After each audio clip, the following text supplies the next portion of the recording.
Hello and welcome to another bar model homework video. Today we're going to have a look at just the 5 questions we've got on the sheet. We've already got the bars drawn for us today, so I won't be drawing them as I go along, but I will be pointing them out. So the first one, Sapna and Robbie, have got some biscuits. Altogether they have 14. So we've got our 14 biscuits all together. We've got Sapna's here and we've got Robbie's here, but we don't know what they are. But we do know that when we have 2 bars next to each other side by side, the equivalent size bar at the top there is what these 2 together are worth. We know that Sapna's got 2 more than Robbie, so that's why I've drawn Sapna's a little bit bigger than Robbie's. So it's a case of trying numbers out. We can write them in here, and if they add up to 14, then it could be the right answer, but we need to check that this number here is 2 more than that number there. So it's one of those ones where you have an idea straight away, but you can use the bar model to check. So it's not too tricky, hopefully, to get that one going. Once you put your numbers in, check that it works, makes 14, and that Sapna has 2 more than Robbie. The question underneath is very similar to one that you had last week. It was the one with the new songs and the old songs on the radio. But this time, Sapna's making a fruit salad. She's got bananas, oranges, and apples. For every 1 banana, she uses 2 oranges and 3 apples. And she uses 24 fruits. Now, as we can see in our bar here, she's only used 6 fruits. But if she repeated that set of fruits, how many would she have used? You could draw it out. If she repeated it again, how many fruits would she have used altogether? Until she has used 24 fruits. And then you should just be able to go back and count up your oranges. If you're really trying to challenge yourself, you can start making up your own questions as well. So you could think, well, if she's used that number of oranges, how many apples does she use? What about if she used 30 fruits, or 36 fruits, or any number of fruits? So you can try and make up some of your own questions as well to check that you've really understood that problem. Right, next up we've got Josh. He's a cheeky chappy there, looking very happy, and he loves thinking of numbers. So what he does is he thinks of a number.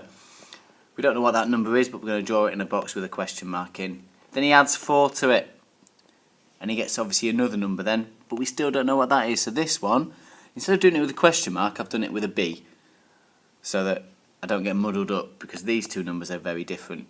So I've got my B here. And then he multiplies his number by 3. We still don't know what that number is, so I've drawn 3 B's. And that gives him another number, a third number, so I'm going to call that number C, because I still don't know what number he's got. So I draw another bar. I've got C there, but I don't know. When he takes away 9, he gets 90. And now I've got a full row in one of my bars. And when I've got a full row in my bars, I can start to do my working out. So I know that these 2 numbers together would make C. And then once I've got C, then I know that C is made up of 3 equal parts. So I know that I can divide C to work out what B is. And once I've got B, I can put it up here. And once I've got a number here and a number here, I can use these 2 numbers and some subtraction to work out what the number he started off with. And the way that I always do these questions as well, once you've got an answer, we'll try it out. Get your number, get your answer here, add 4 to it, times it by 3, take away 9, and see if you've got 90. Question underneath, all about percentages, which I know we've been doing in class this week quite a little bit. So we've got a bar model here. We've got the whole row represents 100%. And in this case, that 100% is worth 60. Sometimes it's easy to think of it as £60 or something like that, so we don't get our percentages and our amounts mixed up. So we've got 100% is £60. It's divided up into 10 equal pieces. Each piece is worth 10%. So 3 of them is obviously worth 30%. So if we work out how much each of these 10% is worth and put the numbers in here, we should be able to work out what 30% of 60 is. Like I say, if you think of it as £60, it sometimes makes it a bit easier. The problem we sometimes have with this bottom one is that people end up working out 30% of 60 still. But if you look carefully, it says 30% of something is 60. So here we've got our whole number. We don't know what the whole number is, but we know that 30% of it, just a bit of it, is 60. So I'll draw my bar model with my tenths, or my 10% blocks underneath. We know 3 of them, 30%, is 60. So if I know 3 of them are 60, I should be able to work out what 1 of them is worth, because I know that 60 is made up of 3 equal parts here.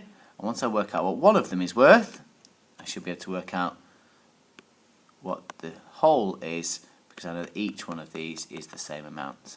So once I've worked out this, that will give me the answer on the top.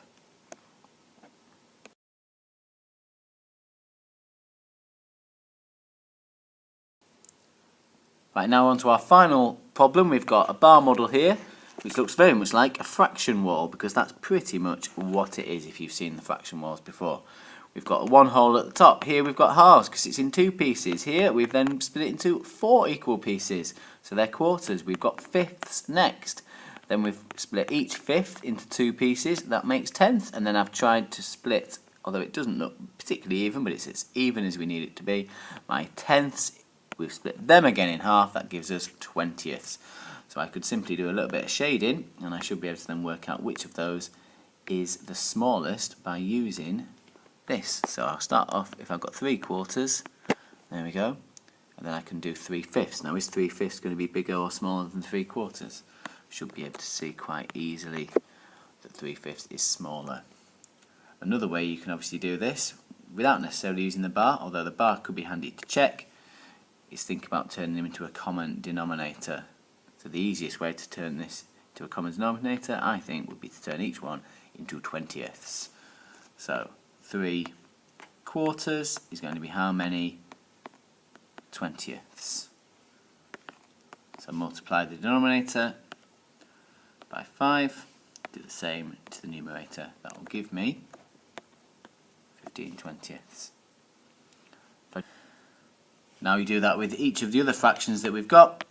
You'll have 4 fractions that are out to 20. It should be really easy to compare. Just remember when you write your final answer to write the original fraction. So rather than writing 15/20ths, write 3/4. Right, that's all of them done for this week. Good luck, and we look forward to seeing your answers on Thursday.